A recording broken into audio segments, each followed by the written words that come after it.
Hi, welcome to our short session on creating a positive learning community in your course room.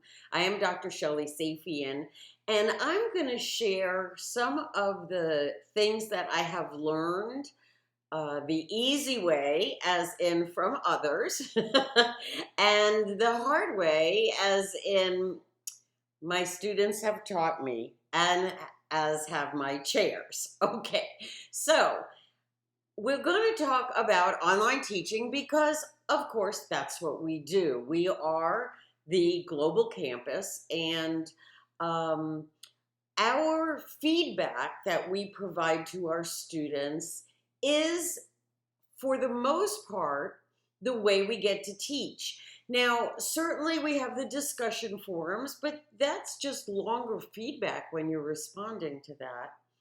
And we do have our live synchronous sessions, but I really believe the greatest impact can come from the feedback that we provide to our students on each individual assignment submitted.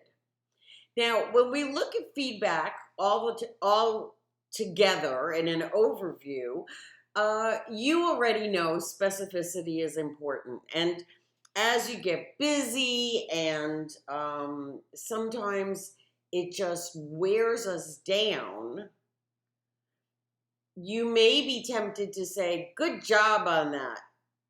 Thank you very much. Okay. And we know that students like hearing good job. It's much better than the alternative, isn't it? But the fact is that that's not really teaching, is it? That's like the compliment is, oh, you look nice today. Well, it's nice to hear, but it's kind of empty. It doesn't really have as much substance as if you said, oh, I really like your shirt, right? So specificity is important, and sometimes we have to make that moment where we create that habit within us as you are plowing through all of those papers to make sure that we add the specificity and use the power of positivity. Now, of course, that is not my creation, and I do like alliteration, honestly, but what exactly does that mean?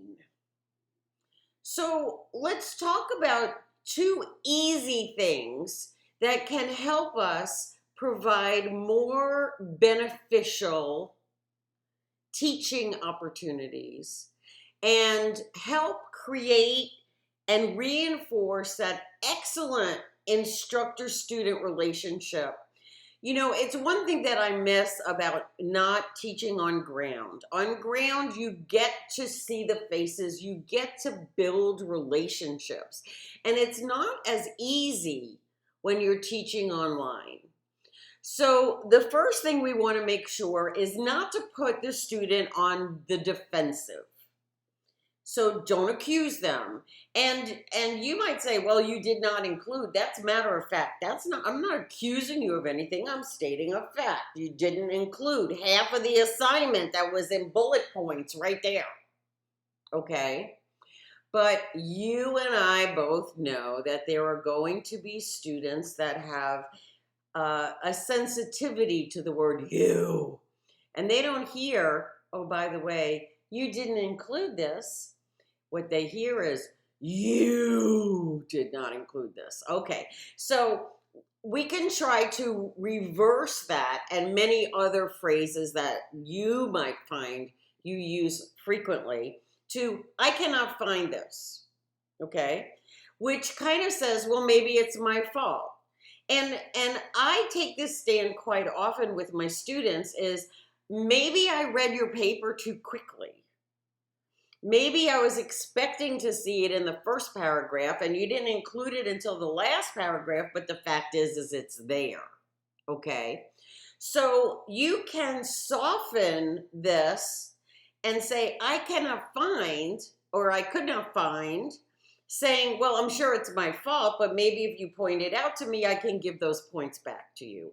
And that's kind of that positive, there's still opportunity here. Okay. The second thing, and this I just was enlightened to by one of the sources as I was doing my research for this presentation, is maybe there's a puzzle piece missing. And what I have found, especially in situations where the course is written by someone else, and I am really more of a facilitator, I may not realize that the initial assignment's wording is perhaps not quite as specific. I love that word. But the fact is maybe there was clarity missing, and one of the greatest things that was illuminated to me, are there any assumptions made in the contents of the assignment? For example, I have seen over the years of my teaching, I am not pointing the fingers at anyone in particular, but I have found that in some assignments, it will say, you must have 3 or 4 sources referenced in APA format that are scholarly or, trustworthy sources that are no more than 5 years old. And then other assignments will just say, make sure you put your references at the end, and so there's an assumption there, and I certainly do it, and maybe some of you do too.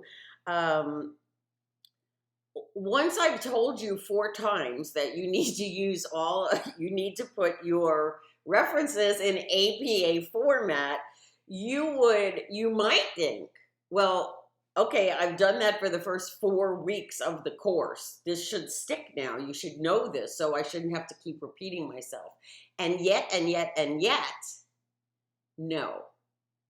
So that might be something that we need to do, is take a look at how that assignment is specifically written.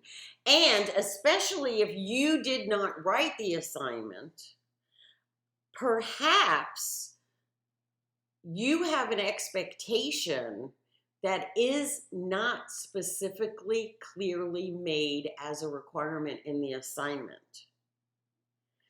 In which case, I cannot find it. I was expecting to find it. I cannot find it, but perhaps you didn't know you were supposed to put it in there. Okay? So we can help this whole communication and make it more positive when we consider that maybe the initial assignment could use a little help. And this particularly, not only did I learn this, or it was reinforced by my research for this presentation, but I also find that this is one of the places where I learn from my students, and it does become a benefit to teach the same course semester after semester after semester, because I try to learn from my students. And if I find several students frustrated or confused by a particular assignment, I try to enhance that. Now, I know I cannot rewrite assignments that are already existing in the course, but for example, one of the things I did was I created a little video similar to this, voice over PowerPoint, nothing fancy, to reinforce certain details that the students in the course, throughout the course, must understand. So that way, in addition to the details that are in the course, and in addition to what I may say in my I call them live chats, my synchronous sessions, I also make a video and post it in the announcements to help reinforce that. Because, we need to be able to build and give the students a strong foundation so they will make less omissions by not understanding. And so that may be something that you can consider employing. All right, so we all know there's constructive feedback and there's negative feedback. And I do think that every one of us, me absolutely at the head of this class, I'm always trying to share knowledge to help my students grow. I try to constantly or continually maybe remind them of the need that they will have in their future careers for this information and how they're going to use it, not just for this assignment or this course, but how they will use it in their careers. To preemptively answer the question, why do I need to know that? Okay. And then sometimes, again, we get busy, we get overloaded, maybe a little overwhelmed, and that negative feedback can happen, okay? Maybe not shame or blame, but harshness. I recognize that, again, in doing this research, that perhaps there are times when I can come off too harsh. And that adds unnecessary pain to the process. So even when you have to say something negative, and students put us in that position, right? We're here to teach them things that they need to know. We know they need to know this, and we're trying to reinforce, we're trying to give them a good education, an excellent education for their money. And sometimes, but we have to be careful to cushion the words. And that's, again, something that I could use a reminder of. And sometimes I feel that there are students who kind of force that to me. But again, I'm the teacher. I'm supposed to, and this is one place where being an online instructor is very helpful, because I do not have to respond in that moment. I can take a moment and gather my thoughts and take a few deep breaths and then find the proper way to respond. And that's something that's, I don't know, I could use a little reminding of, and maybe sharing it with you will help you as well, okay? Meaningful feedback. Yes, of course. And I don't know about you, but I find trying to promote critical thinking with my students can be the most painful thing of teaching college as well as graduate school level work, is because what? Because our students are just as stressed as we are. They're working hard just like we are. They're feeling overwhelmed just like we are. And sometimes they want or feel like they need to take the easy way out because I don't have time, okay? And now you're telling me I have to think? Oh my God, that takes so much effort. Okay? But we still have to do our jobs. It's our responsibility, ethically without doubt, and possibly legally, because we are part of the institution that is taking their money. And we have to give them value for their money. So yes, we need to try what we can to develop that instructor-student relationship, even though it is a little harder to do when we're online. But when we can actually accomplish this, it fosters reflection. Oh, that thinking, correction, and performance extension.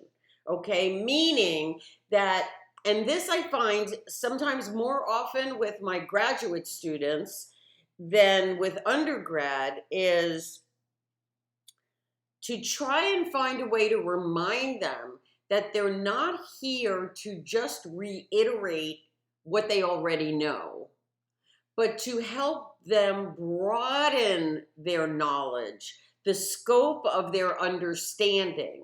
If you're working in a hospital and you know how this hospital does this, that's great. But that's one little piece of the world. What about the way other hospitals do this function, do this task? Maybe you'll learn something that they do elsewhere that you could bring back to your facility and help improve. And that sometimes can be a struggle, but I have confidence in us. We can do it, right? We just have to try to remember to not forget and to not let these opportunities pass us by too easily while still keeping that positive, non-harsh, sweet, supportive atmosphere. So some solid solutions are, as I said, learn from your students and make sure that the original assignment is setting clear expectations that match your expectations. Okay? And maybe the adjustment is you before you read it. Maybe you need to reread the assignment and say, "Oh, it only asked for A and B, not C." Okay? And that's part of the way that I try to learn from my students. But also learn from your students maybe where the gaps are, where the holes are. You know, if you have 23 students in your class and 21 of them give you everything you need from this assignment, everything you expected, and one or two of them, not so much, then that's an opportunity to reach out to the students, okay? But if you find 10 out of 25 are not giving you what you expected, maybe this is your opportunity to adjust your expectations or go back to the original project and see if you can fine-tune or request an adjustment in the assignment itself, okay? And also, when we are giving this feedback, we want to make sure that when correction is necessary, to include specific actions to be taken. And again, I know that this can be challenging because we have so much to do and we have so many students and you have so many to, yeah, ha, ha, ha, ha. I feel your pain, it's my pain too. But sometimes we have to take advantage of the fact that we're online, and we can take that step back and that deep breath because they are not sitting right in front of us. And that's also a part of the way that we need to take care of ourselves so that when we become too engrossed in the negativity, that we step back, take a deep breath, and get back to where we were when we started teaching, or, this morning. All right. Also, and everybody seems to agree on this, and I definitely try to do this, and if you're not, there's no excuse for you not to begin with the student's name every single time. Whether it's replying to a post in the discussion forum or whether it's feedback to an assignment, whatever it might be, the student's name is right there. So take a minute, write the student's name, and double check and make certain that you spelled it correctly. Because some students have unusual spellings. It's not just always M-A-R-Y for Mary, or J-O-H-N for John. And this is you know this, okay? This is professionalism. This is, you always start every conversation with the individual's name. And that's important. There's no reason for not doing it other than forgetting, so don't forget. Okay. And also to use specific examples from the work, both good and bad. And, sometimes the only good thing to say is, wow, you spelled your own name correctly. Good job. Okay, no. You can't do that. But there's got to be something that's good that you can identify specifically. Put it in quotation marks, copy paste it, whatever in your response. And then also help that negative, that this is not accurate, this is not correct, by saying, you see, when you did this right here, and that helps the student focus on what can be improved. All right, so this is the box. All right, and you're all familiar with the box, and I have to tell you that not long ago, I just finished writing a 1,575 page textbook. And this little tiny box intimidates me, because I always think that I have to keep my words very brief because I only have this little box. And yes, I know that when I keep typing, the box gets bigger. I know that intellectually, but emotionally, this little tiny box doesn't give me enough room sometimes to say what I have to say. And this is my need for improvement, is I have to stop letting this box intimidate me and forget about it and just say what I need to say as completely as I possibly can.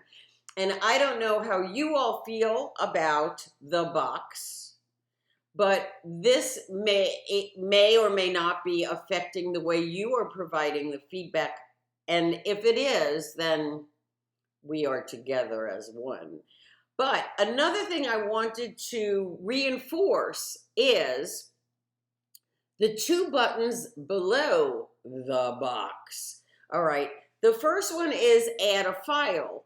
So if you feel you are more comfortable in giving feedback in a Word document, you can just write "see attached" in the box and then add the file, or download the student's paper, use track changes and put comments in there, and then upload that. And you know what? That might be a really good idea for me. Okay. The other one is record audio, and our LMS, our learning management system, allows you to leave a verbal and audio feedback, so you can speak what you say. And honestly, in some of the articles that I read in preparation for today's presentation, a couple of them mentioned recording audio to provide the feedback. So I'm not sure about, to be honest, I'm not sure about this, but you know what? I don't know everything. But what I did want to make sure that I mention it, because maybe this is something you didn't realize that you could do, and maybe you feel more comfortable about speaking what you want to say instead of writing what you want to say. And so the tools are here for you, and you can do that. Also, at the top of the, just under the word feedback, you see that you can attach like a YouTube video or something like this, okay? You can attach a picture. So, and you can put in a link. So whatever, again, the tools are here. Sometimes we glide over them and forget. And so I wanted to remind you that this box, I just have to say it like that. Okay. has some extra doohickeys in there to help us do a better job of providing that feedback. Okay. One other thing that came from my research, and also I do this particularly as my students are working on milestones for the final project. I do this a lot because in my particular course, they have this big final project, which is, a 20-page paper. But throughout, like every other week throughout the course, they have to write one more part of it and submit it.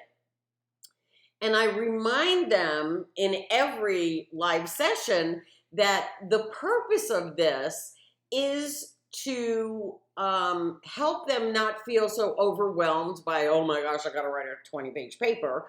But more importantly, to give me the opportunity to give them feedback so they can improve it before it's worth all those big points at the end.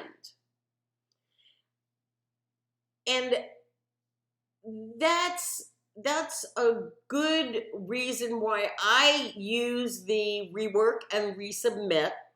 And I do set aside a small percentage. Now I'm talking about the second bullet here. A small percentage of the final essay grade or paper specifically for that. I was recently reminded that maybe I do that too much. Maybe giving a student a 25 is not as motivating to rework out of 100. And I agree with that, and I realize that. That I can get their attention with a less significant revision percentage. But this is your option. But you can do that, especially if you feel that there is something for the student to gain by reworking it, something that they can actually learn and put into effect, and not just give them a chance to increase their grade, that you give them a chance to really learn something new. And the first bullet here is, we have to remember again that this is very labor intensive, and it can be very frustrating for each of us, especially as we work our way through the term or the semester, and you have to tell the same exact student for the 4,000th time that they need to do citations in APA format. Please contact the Writing Center. Okay? Of course it's frustrating. We're sharing our knowledge. We're trying to help them improve, trying to give them what they need for a successful career, and they're not paying attention. But again, we have to recognize this, and we have to let that go and remember that we may have to work harder with a few individuals who are not hearing us. And that doesn't necessarily mean speaking louder, as in all caps, bold, or, like that. Okay? So again, this is a balance thing, right? Is we're trying to help them do better, and we have to help ourselves do better at the same time. So lastly, I just want to let you know that every communication that I have where I'm giving feedback that may include meaningful and positive critique, I try to always end it with, please email me if you would like to discuss this further. Now, this sentence has been carved over the years. I try to ask if you have any questions, then I get, well, I didn't have any questions, but I didn't like the way you graded me, or I didn't understand it. That's not a question. So I have molded to this. And if you have any more suggestions, I'm happy to know. But inviting them to discuss this further is an important thing to continue to build that instructor-student relationship. Let them know that they are not alone. That even though they can't see you, you're sitting right here. You're there. You're there to answer their questions and help them and provide them with more, whatever they need. So if you have any questions, no, I don't mean that. I mean, if you'd like to discuss this further with me, you know how to reach me. And let's remember, we are in this all together for the good of the students. This is our responsibility. This is our choice. And together, we can certainly make this a better world by sending out knowledgeable and skilled students who will help make our world better. Thank you for joining me today. I appreciate it, and have a wonderful day.